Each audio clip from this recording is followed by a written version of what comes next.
Dear student, welcome my channel. तो आज हम लेकर आए हैं आपके लिए सेकेंड पार्ट जो प्रेमचंद द्वारा लिखित कहानी बड़े घर की बेटी, उस कहानी का सेकेंड पार्ट आज हम लेकर आए हैं इस वीडियो में। पहला पार्ट जिन लोगों ने नहीं देखा है वो डिस्क्रिप्शन में मैंने लिंक दे दिया है, वो जाकर देख सकते हैं। और हमारे चैनल पर बहुत सारी कहानी जो ICSE बोर्ड क्लास 9 हिंदी साहित्य सागर से रिलेटेड हमारे चैनल पर हैं, आप विज़िट कर सकते हैं। प्लेलिस्ट में जाकर 1 बाय 1 आप कहानी को सुन सकते हैं। तो आज यहाँ पर हम कहानी का सेकेंड पार्ट लेकर प्रस्तुत हैं। कहानी आपकी है बड़े घर की बेटी, जो मुंशी प्रेमचंद द्वारा लिखी गई है। तो अब हम उसका सेकेंड पार्ट देखते हैं। आनंदी ने कहा, घी सब मांस में पड़ गया है। लाल बिहारी जोर से बोला, अभी परसों घी आया है, इतनी जल्दी उठ गया, मतलब ख़त्म हो गया। आनंदी ने उत्तर दिया, आज तो कुछ पाव भर रहा होगा, वह सब मैंने मांस में डाल दिया। जिस तरह सूखी लकड़ी जल्दी से जल उठती है, उसी तरह क्षुधा से बावला मनुष्य जरा जरा सी बात पर तिनक जाता है। जैसे मतलब सूखी लकड़ी है, अगर आप उसमें आग लगा देते हैं तो वो बहुत जल्दी ही जलने लगती है। उसी तरह भूख से बावला मनुष्य जरा जरा सी बात पर तिनक जाता है। लाल बिहारी को भावज की यह ठिठाई बहुत बुरी मालूम हुई। भावज मतलब यहाँ पे भाभी है, हम लोग भाभी कहते हैं अपनी तरफ, और यहाँ पे भावज शब्द का प्रयोग किया गया है। आप सभी अपनी भाभी को क्या कहते हैं हमें कमेंट में बताइएगा। तो लाल बिहारी को भावज की यह ढिठाई बहुत बुरी मालूम हुई। तिनक कर बोला, मैकी में तो जैसे घी की नदी बहती हो। स्त्रियां गाली सह सकती हैं, मार भी सह लेती हैं, पर उससे मैकी की निंदा मतलब बुराई नहीं सही जाती। आनंदी मुंह फेर कर बोली, हाथी मरा भी तो 9 लाख का, वहाँ इतना घी तो नित्य नाई का हार खा जाते। अब आनंदी जो है बोली, जब उसकी मैके की बात आ गई तो बोली, हाथी मरा भी तो 9 लाख का, मतलब हाथी अगर मर भी जाता है तो उसकी कीमत बहुत ज़्यादा होती है। हाथी वैसे तो कीमती होता ही है, और अगर वो मर गया तब भी उसकी जो कीमत होती है 9 लाख। ये कहावत है कि हाथी मरा भी तो 9 लाख का। तो वो कह रही है कि वहाँ इतना घी तो नित्य नाई का हार खा जाते हैं। लाल बिहारी और जल गया मतलब उसको चिढ़ लग गई। थाली उठाकर जो थी वो पटक दी और बोला, जी चाहता है जीभ खींच लूं। आनंदी को भी क्रोध आ गया, उसको भी गुस्सा आ गया, मुंह लाल हो उठा। बोली, वे होते तो आज इसका मज़ा चखा देते। मतलब अपने पति को कहती है कि वे होते तो आज इस बात का मज़ा चखा देते। अब अनपढ़ उज्जड लाल बिहारी से ना रहा गया। अब उसका जो लाल बिहारी देवर होता है वो अनपढ़ उज्जड लाल बिहारी से ना रहा गया। मतलब इस बात से उसको बहुत और गुस्सा लग गई। जो खड़ाऊ मतलब होता है पैर में पहले लोग लकड़ी की होती थी, उसको पैर में पहनते थे, चप्पल की लकड़ी की बनी होती है, उसमें खूंटी लगी होती है। तो खड़ाऊ उठाकर आनंदी की ओर जोर से फेंकी और बोला, जिसके गुमान पर फूली हुई हो उसे भी देखूंगा और तुम्हें भी। मतलब उसने मतलब कहा कि जिसके गुमान मतलब घमंड है, जिस बात पे फूल रही हो उसे भी देखूंगा और तुम्हें भी। आनंदी ने हाथ से खड़ाऊ रोकी, सिर बच गया। अब उसने खड़ाऊ फेंकी, लेकिन आनंदी ने हाथ लगा लिया तो खड़ाऊ जो है रुक गई और सिर उसका बच गया, नहीं तो जो है उसके सिर पे चोट लगती। पर उंगली में काफ़ी चोट आ गई उसके। क्रोध के मारे मतलब गुस्से के मारे हवा से हिलते हुए पत्ते की भांति कांपती हुई अपने कमरे में आकर खड़ी हो गई। अब जो भाई स्त्री है वो कुछ कर नहीं सकती है ना। अभी मैके में होती और यही अगर उसके भाई ने किया होता तो पलट के दे मारती उसे, वो भी उसी को मार देती। लेकिन अब ससुराल में लड़कियों को बहुत कुछ सहन करना पड़ता है। अब वहाँ पे वो कुछ पलट के चाहती तो उसको पलट के खड़ाऊ फेंक सकती थी, लेकिन वो अब ससुराल में भाई लड़कियों को बहुत इस सब बातों का ध्यान रखना पड़ता है। वो किसी को जवाब नहीं दे सकती है, जवाब दे देगी तो बुरी बन जाएगी भाई कि देखो जवाब दे रही हैं। तो क्रोध के मारे हवा कुछ कर पाई नहीं, तो गुस्से से हवा से हिलते हुए पत्ते की बात, जैसे हवा से पत्ता हिल जाता है उसी तरह कांपती हुई, मतलब जब गुस्सा आता है तो आदमी का हाथ पैर नहीं कांपने लगता है, तो कांपते हुए अपने कमरे में आकर खड़ी हो गई। स्त्री को पति के बल और पुरुषत्व का घमंड होता है। आनंदी का खून का घूंट पीकर रह गई। स्त्री जो होती है तो ससुराल में उसका जो पति ही सिर्फ एक ऐसा होता है जो उसका साथ देता है और बाकी सब नहीं। और जहाँ जहाँ क्या होता है पति भी साथ नहीं देते हैं तो वहाँ स्त्रियों की दशा बहुत ही खराब हो जाती है। अगर पति भी उसका साथ नहीं देता है और अपने परिवार के साथ रहता है और हर बात पे उसकी मतलब सही भी बात होती है तब भी पति उसका साथ नहीं देता है तो ये गलत होता है। तो स्त्री को पति के बल और पुरुषत्व का घमंड होता है। आनंदी खून का घूंट पीकर रह गई। श्रीकंठ सिंह शनिवार को घर आया करते थे। बृहस्पतिवार को यह घटना घटी थी। 2 दिन तक आनंदी कोप भवन में रही, मतलब गुस्से में रही। वो जो श्रीकंठ थे वो कहीं बाहर नौकरी करते थे और शनिवार को घर आया करते थे। बृहस्पतिवार को ये घटना घटी थी। 2 दिन यानी कि शुक्रवार और शनिवार 2 दिन तक आनंदी कोप भवन में रही। कोप भवन मतलब गुस्से से मतलब लोग कहीं पे गुस्सा हो जाते हैं, जैसे कैकेयी कोप भवन में थी उसी तरह। न कुछ खाया न कुछ पिया, बस श्रीकंठ की बाट देखती रही। बाट मतलब राह देखती रही। अंत में शनिवार को वे नियमा अनुसार संध्या समय आ गए। नियमा अनुसार मतलब जैसे रोज आते थे उसी तरह शाम को घर आए और बाहर बैठकर कुछ इधर उधर की बातें, पहले आते थे तो वो तुरंत अंदर नहीं आते थे, पहले बाहर बैठ के बातें करते थे। कुछ देश काल संबंधी समाचार तथा कुछ नए मुकदमे आदि की चर्चा करने लगे। यह वार्तालाप 10 बजे रात तक होती रही। अब देखो वो आए हैं, गांव में होता भी है, पहले ऐसा होता था कि आते थे पति वती बाहर ही रहते थे, बातें पत्नी से बहुत कम बात करने को होता था। तो नए मुकदमे आदि की चर्चा करने लगे। यह वार्तालाप 10 बजे रात तक होती रही। गांव के भद्र पुरुषों मतलब सज्जन पुरुष जो थे, इन बातों में ऐसा आनंद मिलता था कि खाने पीने की भी सुध न रहती थी। मतलब बात इतनी गाँव में देखिए बात करने लगते हैं लोग तो उसी में पूरे खो जाते हैं। तो गांव में क्या शहर में भी अब कहीं भी चर्चा होने लगती तो लोग समय को ध्यान ही नहीं रखते कि क्या समय हो रहा है। भाई घर में पत्नियां खाना बना के इंतज़ार किया करती हैं, वो लोग अपना बात में मग्न। तो आनंद मिलता था। खाने पीने की भी सुध न रहती थी। सुध मतलब ध्यान नहीं रहता था। श्रीकंठ सिंह को पिंड छुड़ाना मुश्किल हो जाता था। श्रीकंठ मतलब अब कभी कभी ऐसा होता है आप ग्रुप डिस्कशन चल रहा है या चर्चा चल रही है, वहाँ से आप उठना चाह रहे हैं तब भी आप उठ नहीं पाते हैं, मतलब छोड़ के नहीं आ पाते। बात शुरू हो गई तो शुरू हो गई, कब ख़त्म होगी पता नहीं। तो श्रीकंठ सिंह को पिंड छुड़ाना, पिंड मतलब पीछा छुड़ाना मुश्किल हो जाता था। ये 2-3 घंटे आनंदी ने बड़े कष्ट से काटे। मतलब अब जब अभी तो 2 दिन उसने इंतज़ार किया, अब भाई उसके पति आ गए हैं लेकिन जो है अभी मिले ही नहीं, तो वो टाइम जो होता है बीच का वो बहुत मुश्किल से उसने काटे, बड़े कष्ट से काटे। किसी तरह भोजन का समय आया, अब खाने का टाइम हो गया। पंचायत उठ गई, मतलब पंचायत मतलब जो बातें हो रही थी वो ख़त्म हुई, है ना। एकांत हुआ, एकांत मतलब अकेलापन हुआ।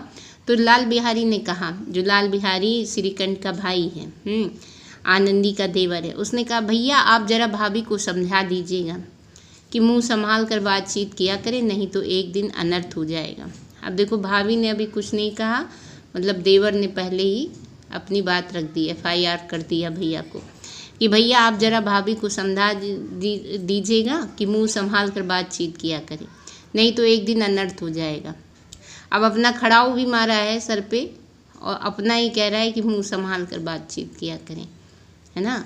गलत उसने नहीं कहा था कुछ भी, भाभी ने भी उसकी गलत थोड़ी किया था। घी नहीं था तो भाई कह दिया कि घी नहीं है, मैंने सब मांस में डाल दिया, ठीक है। तो बेनी माधो सिंह ने बेटे की ओर से साक्षी दी। अब जो भाई बेनी माधो सिंह हैं जो उनके पिताजी हैं, वो तो भाई अपने बेटे का ही पक्ष लेंगे, चाहे गलत हो चाहे सही हो। तो बेनी माधो सिंह ने भी बेटे की ओर से साक्षी दी। साक्षी मतलब उसको जो है सपोर्ट किया। हाँ, बहू बेटियों का यह स्वभाव अच्छा नहीं है कि मर्दों के मुंह लगे, है ना। अब वो कह रहे हैं हाँ, बहू बेटियों का यह स्वभाव नेचर अच्छा नहीं है कि मर्दों के मुंह लगे। अब यहाँ पे भी क्या कौन सी न्याय की बात है, मतलब जो मर्द हैं जाके बहू बेटियों के मुंह लगे और बहू बेटियाँ उनको जवाब भी ना दें। अब वो सुनती रहें जो बातें उनको कही जा रही हों, है ना, चाहे जो उनके ऊपर लांछन लगाया जा रहा हो या जो बातें उनको उल्टी सीधी कही जाएँ, वो बहू बेटियाँ चुपचाप सुन लें तो बहू बेटियाँ अच्छी हैं और अगर ना सुने, जवाब दे दे, तो वो मतलब ख़राब हो जाती हैं। या तो वो चुपचाप जो भी उनके ऊपर इल्ज़ाम लगाया जा रहा है, झूठा सही जो भी है, उसको एक्सेप्ट करती रहे, सुनती रहे, तो वो ठीक है। ना सुने या पलट के सही बात का जवाब दे दें तो वो गलत हो गई। तो हाँ, बहू बेटियों का यह स्वभाव अच्छा नहीं है कि मर्दों के मुंह लगें, और मर्द भले चाहे औरतों के मुंह लगते रहे हैं। तो ये लाल बिहारी मतलब उसका देवर बोला, वे बड़े घर की बेटी है तो हम भी कोई कुर्मी कहार नहीं है। श्रीकंठ ने चिंतित स्वर से पूछा, मतलब अब उसके जो बड़े भाई हैं उसने मतलब टेंशन उसको अभी आया है, उसने अभी जो खाना पीना भी नहीं खाया है और अब ये सब बातें होने लगी और उसको कोई मैटर भी नहीं बता रहा है कि मैटर क्या है। तो श्रीकंठ ने चिंतित स्वर से पूछा, मतलब भाई टेंशन हो जाती है आदमी को, तो आखिर बात क्या हुई? अब वो पूछ रहा है बात क्या हुई। तो लाल बिहारी ने कहा कुछ भी नहीं, यूं ही आप उलझ पड़ी, मतलब अब कह रहे हैं अपने ही आप उलझ पड़ी, मैके के सामने हम लोगों को कुछ समझती ही नहीं है। अब यहाँ पे देखो मैका जो है बार बार मैके को लाया जा रहा है कि मैके के सामने हम लोगों को कुछ समझती ही नहीं है। श्रीकंठ खा पीकर आनंदी के पास गए। अब जो श्रीकंठ है वो खा पीकर आनंदी के पास गए, वह भी भरी बैठी थी, ये हजरत भी कुछ तीखे थे, है ना। आनंदी ने पूछा, चित्त तो प्रसन्न है। अब देखो पत्नी ने पहले ये पूछा कि आप ठीक हैं, आप खुश हैं, आप मतलब मन आपका खुश है भाई, यही नहीं कि आते आते जो है बोल पड़े। तो आनंदी ने पूछा, चित्त तो प्रसन्न है। श्रीकंठ सिंह बोले, बहुत प्रसन्न है, पर तुमने आजकल घर में क्या उपद्रव मचा रखा है। अब जब ये बात जब कहते हैं कि उपद्रव मचा रखा है तो वो तुरंत उपद्रव मतलब उत्पात उधम ये सब, तो उसको मतलब गुस्सा आ गया। तो आनंदी की त्योरी चढ़ गई, है ना, झुंझलाहट के मारे बदन में ज्वाला सी दहक उठी। बोली, जिसने तुमसे यह आग लगाई है उसे पाऊँ तो मुँह झुलस दूँ। अब वो कह रही है कि ये आग जो तुम्हारी लगाई है उसका मैं पाऊँ तो मुँह जो है झुलस दूँ, मतलब जला दूँ। तो अब श्रीकंठ कह रहे हैं, इतनी गर्म क्यों होती हो, बात तो कहो, बात क्या है। अब श्रीकंठ को कोई बात नहीं बता रहा है, सब अपना अपना गुस्सा दिखा रहा है और कोई उसको बात ही नहीं बता रहा है कि बात क्या है। तो कहती है कि क्या कहूँ, या मेरे भाग का फेर है, नहीं तो एक गंवार छोकरा जिसको चपरासी गिरी करने का भी सहूर नहीं है, सहूर मतलब तरीका नहीं है, मुझे खड़ाऊ से मार कर यूँ अकड़ता। अब वो कह रही है कि क्या बताऊँ, मेरे भाग का फेर है, मतलब मेरी किस्मत ही ऐसी है कि जो एक गंवार छोकरा है जिसको चपरासी गिरी करने का भी तरीका नहीं है और वो मुझे खड़ाऊ मार कर यूँ अकड़ता, मतलब मारता भी और अकड़ता भी। तो वो फिर कहते हैं, सब हाल साफ साफ कहो तो मालूम हो, मुझे भी कुछ पता नहीं है। वो कह रहा है मुझे कुछ पता नहीं है, सही बात बताओ। तो अब वो बताती है आनंदी, परसों तुम्हारे लाडले भाई ने मुझसे मांस पकाने को कहा, घी हांडी में पाव भर से अधिक ना था, वह सब मैंने मांस में डाल दिया। जब खाने बैठा तो कहने लगा, दाल में घी क्यों नहीं है। बस इसी पर वह मेरे मैके को भला बुरा कहने लगा। उससे रहा ना गया। मैंने कहा कि वह इतना घी तो नाई कहार खा जाते हैं और किसी को जान भी नहीं पड़ता। अब उसने कहा, ये जो पाव भर घी था वो मेरे वहाँ जो है इतना नाई कहार खा जाते हैं और किसी को जान भी नहीं पड़ता है कि खा लिया। बस इतनी सी बात पर उस अन्यायी ने मुझ पर खड़ाऊ फेंक मारी। यदि हाथ से ना रोक लेती तो सिर फट जाता। उसी से पूछो मैंने जो कुछ कहा वह सच है या झूठ है। अब उसने ये बात बता दी और फिर कहा कि उसी से पूछ लो कि जो मैंने बताया वो सच है कि झूठ है। श्रीकंठ की आंखें लाल हो गई। अब श्रीकंठ को बहुत गुस्सा आ गया। बोले, यहाँ तक हो गया उस छोकरे का साहस, मतलब इतनी उसकी ताकत हो गई कि मतलब तुमको मारा। आनंदी जो स्त्रियों के स्वभाव अनुसार रोने लगी। अब भाई जब पति ने कह दिया कि अरे यहाँ तक हो गया उस छोकरे का साहस, है ना, कि उसने तुम्हें मार दिया, तो अब स्त्रियां क्या होती हैं, पहले वैसे भी भरी रहती हैं गुस्से से, फिर रोने लगती हैं, तो स्वभाव के अनुसार रोने लगी क्योंकि आंसू उनके पलकों पर रहते हैं। श्रीकंठ धैर्यवान और शांत पुरुष थे। श्रीकंठ जो है धीरजवान थे और शांत थे। उन्हें कदाचित ही क्रोध आता था। कदाचित मतलब कभी कभी ही गुस्सा आता था, पर स्त्रियों के आंसू पुरुषों की क्रोध अग्नि को भड़काने में घी का काम कर देते हैं। लेकिन जो स्त्रियों के आंसू जो है पुरुष देख नहीं सकते। अगर देखते हैं स्त्रियां रो रही हैं तो पुरुष जो है, पुरुष का जो क्रोध है वो उसमें क्रोध में घी डालने के समान होता है। रात भर करवट बदलते रहे। अब भाई उन्होंने सोचा कि रात है, अब जो है सुबह बात करेंगे। उद्विग्नता, उद्विग्नता मतलब होता है परेशानी या चिंता। टेंशन के कारण पलक तक नहीं झपकी, अब वो पलक भी नहीं झपके। प्रातःकाल अपने बाप के पास जाकर बोले, दादा अब इस घर में मेरा निर्वाह ना होगा, मतलब इस घर में मैं नहीं रह पाऊँगा। तो इस तरह की विद्रोहपूर्ण बातें कहने पर श्रीकंठ सिंह ने कितनी ही बार अपने मित्रों को आड़े हाथों लिया था। अब जैसा कि मैंने पहले पार्ट में बताया था कहानी में कि जो श्रीकंठ था वो संयुक्त परिवार को ज़्यादा पसंद करता था और बहुत सारे ऐसे मैटर थे गांव में उसके उसने सुलझाए थे, जो कि मतलब कोई भी अगर परिवार को छोड़ता था तो वो जाके उनको समझाता था कि ऐसा मत करो। वो जॉइंट फैमिली को ज़्यादा मतलब पसंद करता था और उसका सपोर्ट करता था। तो इस तरह की विद्रोह मतलब बातें कहने पर श्रीकंठ सिंह ने कितनी ही बार मतलब बहुतों बार अपने मित्र जो उसके फ्रेंड थे उनको आड़े हाथों लिया था, परंतु दुर्भाग्यवश आज उन्हें स्वयं वे ही बातें अपने मुंह से कहनी पड़नी। और आज क्या था कि आज वो स्वयं ही उस जगह खड़ा है जो ऐसी बातें कह रहा है। दूसरों को उपदेश देना भी कितना सहज है।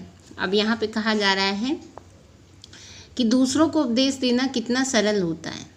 कहावतें जो होती हैं हमारी हिंदी की जो कहावतें हैं वो बहुत कहीं ना कहीं हद तक की बहुत ही सही रहती हैं। लोग ये कहते हैं ना कि दूसरों को ज्ञान देना बहुत आसान होता है, तो दूसरों को उपदेश देना भी कितना सहज है। बेनी माधो सिंह घबरा उठे, मतलब उनके जो पिताजी थे वो घबरा उठे और बोले, क्यों भाई, क्यों, ऐसा क्यों? तो श्रीकंठ जी बोले, इसलिए कि मुझे भी अपनी प्रतिष्ठा का कुछ ख्याल है। प्रतिष्ठा मतलब अपनी जो इज्जत का भी कुछ ख्याल है। आपके घर में अब अन्याय और हठ का प्रयोग हो रहा है, मतलब अन्याय किया जा रहा है और जिद का प्रयोग हो रहा है। जिनको बड़ों का आदर सम्मान करना चाहिए वो उनके सिर चढ़ते हैं। मतलब कह रहे हैं कि भाई उसका भाई छोटा है और उसकी भाभी बड़ी हैं, उसका सम्मान करना चाहिए, है ना। तो जिनको बड़ों का आदर करना चाहिए, सम्मान करना चाहिए, वे उनके सिर चढ़ते हैं। मैं दूसरों का नौकर ठहरा। अब वो कह रहा है मैं दूसरों का नौकर ठहरा, घर पर रहता नहीं। मतलब एक तो उनके पति घर पे रहते नहीं हैं और उसकी स्त्री जो उसकी पत्नी है उसको तुम मार रहे हो खड़ाऊ से। यहाँ मेरे पीछे स्त्रियों पर खड़ाऊ और जूतों की बौछार होती है। कड़ी बात तक ही हो तो चिंता नहीं, मतलब अगर कस के किसी ने कोई बात कह दी तो कोई चिंता की बात नहीं है। लेकिन किसी को मार देना, किसी की स्त्री को मार देना, उसका पति बाहर हो और वे बात पे कोई मतलब कोई इतनी बड़ी बात भी नहीं है। कोई एक दो कह ले वहाँ तक मैं सह सकता हूँ, मतलब कोई एक दो बात कह ले मैं सह सकता हूँ, किंतु यह कदापि नहीं हो सकता, मतलब कभी भी नहीं हो सकता कि मेरे ऊपर लात घूसे पड़े और मैं मुँह न खोलूँ, है ना। तो बेनी माधो सिंह कुछ जवाब ना दे सके। अब वो भाई उनकी बोलती बंद। अब भाई सही बात है, न्याय की बात है, स्त्री को क्यों आपने जो है खड़ाऊ फेंका? वो आपसे बड़ी है, सम्मानीय है, आपकी भाभी है, आपने ऐसा क्यों किया? तो बेनी माधो सिंह कुछ जवाब ना दे सके। श्रीकंठ सिंह सदैव उनका आदर करते थे, मतलब श्रीकंठ मतलब उनका जो बड़ा बेटा था उनका हमेशा आदर करता था अपने पिता का। उनके ऐसे तेवर देखकर बूढ़ा अवाक रह गया, मतलब हमेशा जो रिस्पेक्ट से बात करता था, आज उसके इस तरह से बोलने से जो है वो बूढ़ा मतलब उसके जो पिता थे अवाक मतलब आश्चर्य में पड़ गए, रह गए। केवल इतना ही बोला, बेटा तुम बुद्धिमान होकर ऐसी बातें करते हो। उसने बोला कि बेटा तुम बुद्धिमान होकर ऐसी बातें करते हो, स्त्रियां इसी तरह घर का नाश कर देती हैं, उनको बहुत सिर चढ़ाना अच्छा नहीं। अब देखो वो अब कह रहा है, भड़का रहा है कि स्त्रियां इसी तरह घर का नाश कर देती हैं, मतलब लड़ाई झगड़ा लगाती, झूठी बातें, और उनको बहुत सिर पर चढ़ाना अच्छा नहीं है। अब ये कह रहे हैं। अब श्रीकंठ सिंह ने उत्तर दिया, इतना मैं जानता हूँ। अब वो कह रहा है मैं इतना जानता हूँ, आपके आशीर्वाद से मूर्ख नहीं हूँ। अब कह रहा है इतनी बात तो मुझे भी पता है ना। तो आपके आशीर्वाद से मूर्ख नहीं हूँ, मतलब मैं कोई मूर्ख नहीं हूँ। आप स्वयं जानते, मेरे ही समझाने बुझाने से इसी गांव में कई लोग के घर संभल गए हैं, पर जिस स्त्री की मान प्रतिष्ठा का ईश्वर के दरबार में मैं उत्तरदाता हूँ। अब देखो पति उसका, देखो भाई सही बात है, एक पति का जो है अपनी पत्नी के लिए जवाबदेह होता है। पत्नी उसी के भरोसे एक परिवार में आती है। तो वो कह रहा है कि जिस स्त्री की मान प्रतिष्ठा, मतलब स्त्री की जो उसकी पत्नी, एक पति के लिए उसकी पत्नी की जो मान प्रतिष्ठा है तो उसका जवाबदेह वही होता है। तो मान प्रतिष्ठा का ईश्वर के दरबार में मैं उत्तरदाता हूँ। उसके प्रति ऐसा घोर अन्याय और पशुवत व्यवहार असह्य है, मतलब पशु जैसा व्यवहार असह्य है। यहाँ तक कि लोग पशुओं पर भी कहते हैं कि पशुओं को भी नहीं मारना चाहिए। ठीक है, आप सच मानिए मेरे लिए यही कुछ कम नहीं है कि लाल बिहारी को कुछ दंड नहीं दिया।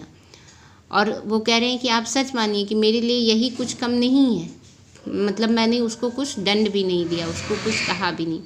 अब बेंदी माधो सिंह भी गरमाए, अब उनको भी गुस्सा आ गया भाई।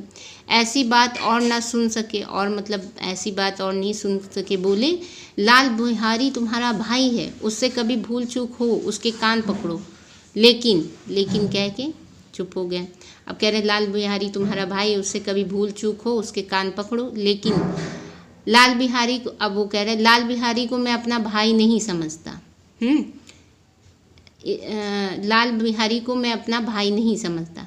अब वो कह रहे हैं स्त्री के पीछे, वो जो पहले वो कहता है, श्रीकंठ कहता है लाल बिहारी को मैं अपना भाई नहीं समझता, तो वो कहते हैं उसके पिता स्त्री के पीछे, जी नहीं, उसकी क्रूरता और अविवेक के कारण।